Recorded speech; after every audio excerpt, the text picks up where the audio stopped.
Welcome to codex take. आज इस video में हम स्टार्ट करेंगे formatting elements in HTML. HTML के अंदर कुछ फॉर्मेटिंग एलिमेंट्स है। फॉर्मेटिंग एलिमेंट्स का मतलब क्या होता है? The formatting elements can display the content applying the CSS effect without using CSS. उसका मतलब क्या होता है? तुम सीएसएस इफेक्ट यूज नहीं करो, ठीक है, जस्ट टैग यूज कर लो। वो क्या करेगा? ऑटोमेटिकली थोड़ा बहुत सीएसएस स्टाइलिंग इफेक्ट ऐड करता है। उसको हम फॉर्मेटिंग एलिमेंट्स कहते हैं। ऑलरेडी फॉर्मेटेड है तो हम उसको देखेंगे कि हमारा कौन सी टैग फॉर्मेटिंग एलिमेंट से वो कैसे स्टाइलिंग इफेक्ट ऐड करता था। ठीक है, एक एक टैग देखेंगे। जैसे कि हमारा फर्स्ट फॉर्मेटिंग टैग हम करेंगे बी टैग। बी टैग का मतलब क्या होता है? बोल्ड करना। ठीक है, ये क्या करता है? It will be make text bold. हम उसके अंदर कुछ भी कंटेंट लिखेंगे, वो क्या करेगा? ऑटोमेटिकली उसको बोल्ड कंटेंट डिस्प्ले करेगा। उस तरह का और एक टैग होता है स्ट्रॉन्ग टैग। देखो, मैं यहाँ पर ब्रेक किसी वजह से यूज किया। जब मैं ब्रेक नहीं यूज करूँ, क्या करेगा ये? एक ही लाइन में उसको डिस्प्ले कर देगा। क्यों? क्योंकि बी टैग स्ट्रॉन्ग टैग एक इनलाइन एलिमेंट्स होता है, सेम लाइन में स्टार्ट हो जाएगा। उसके बदले हम क्या कर सकते हैं? यहाँ पे ब्रेक टैग यूज करेंगे लाइन ब्रेक होने के लिए। देखो, वो दोनों जो B tag strong tag similar चीज हो क्या, तो डिफरेंस क्या है?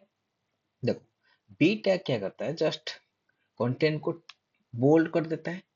और स्ट्रॉन्ग टैग क्या करता है? थोड़ा बहुत मीनिंग प्रोवाइड करता है, जैसे कि that content is important text, important content, वो मीनिंग देता है। ठीक है, इस तरह का हम और भी टैग देखेंगे, जिसके आई टैग होता है, इटैलिक टैग। उसके अंदर कुछ भी लिखो, वो क्या करेगा? उसको इटैलिक फॉर्मेट में शो कर देगा। इस तरह की ईएम टैग भी होता है, एम्फासाइज टैग। उसके अंदर भी कुछ भी लिखो, वो भी इटैलिक फॉर्मेट में शो कर देता है। वो इस तरह का, जैसे कि ये एक मीनिंग प्रोवाइड करता है इंपॉर्टेंट, इस तरह के एम्फासाइज टेक्स्ट भी एक मीनिंग, एक इंपॉर्टेंट मीनिंग देता है, इंपॉर्टेंट टेक्स्ट। पर तुम उस दोनों को अंदर जो भी एक भी यूज कर सकते हो, आई यूज करो, ई एम यूज करो, तुम्हारी मर्जी। उसके बाद और एक टैग होता है मार्क टैग। जब भी हमको कुछ कंटेंट को, कुछ टेक्स्ट को हाईलाइटिंग करना है, तो इस तरह का हम हाईलाइटिंग करते हैं। तो मार्क टैग क्या करता है? कुछ कंटेंट को हाईलाइटिंग कर देता है। देखो, इस तरह का हाईलाइटिंग होती है, ये मार्क टैग का काम होता है। और एक टैग होता है यू टैग। जब मैं यू टैग के अंदर कुछ भी लिखूंगा, वो क्या करेगा? अंडरलाइन ऐड कर लेगा।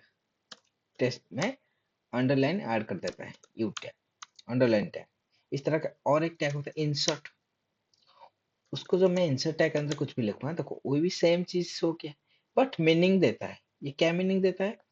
The content will be inserted. कुछ कंटेंट इंसर्ट हो रहा है, हुआ है, उसका मीनिंग देता है। ये जस्ट अंडरलाइन ऐड करता है। ठीक है, इस तरह और भी टैग देखेंगे। जैसे कि एक टैग होता है एस टैग। एस टैग मतलब स्ट्राइक टैग।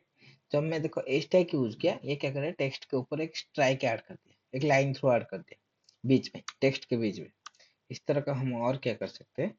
एक डीएल टैग होता है, डिलीट टैग। देखो, ये भी सेम चीज हो गया, बट ये मीनिंग देता है the content will be deleted. ये डिलीटेड कंटेंट जैसा मीनिंग देता है। ठीक है, इस तरह का और भी टैग्स है बिग टैग, बी आई जी। जब मैं बिग टैग के अंदर कुछ भी लिखूंगा ना, उसका टेक्स्ट थोड़ा बिगर देन हो जाएगा नॉर्मल टेक्स्ट फॉन्ट साइज में। ठीक है, और एक टैग होता है स्मॉल टैग। जब मैं स्मॉल टैग यूज करूंगा, वो क्या करेगा? थोड़ा फॉन्ट साइज कम हो जाएगा हमारा नॉर्मल फॉन्ट साइज से। ठीक है, और एक टैग होता है सॉफ्ट टैग। ये सॉफ्ट टैग कहाँ पर यूज करेंगे?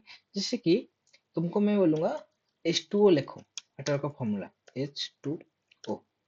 देखो, H2 तो हमको थोड़ा नीचे लाना है, तो इस नीचे लाने के लिए तो हम यहाँ पर SUB टैग यूज कर सकते हैं। वो क्या करेगा? जो भी SUB के अंदर रहेगा कंटेंट, वो half of below the line में डिस्प्ले करेगा। देखो, H2O थोड़ा नीचे आ गया।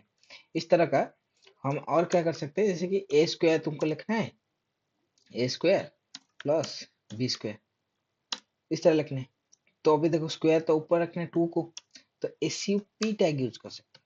वो 2 हमारा ऊपर में शो करेगा। देखो, जब मैं SUP, सुपरस्क्रिप्ट सबस्क्रिप्ट, ये दोनों टैग तुम यूज कर सकते हो। और एक क्यू टैग होता है, जिसको यूज करके तुम एक टेक्स्ट के ऊपर एक कोटेशन मार्क ऐड कर सकते हो। इसको कहते हैं कोटेशन टैग। एक कोटेशन मार्क हम ऐड कर सकते हैं।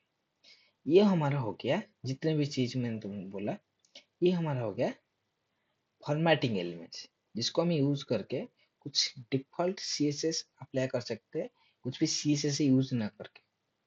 ठीक है, आज इतने, थैंक यू।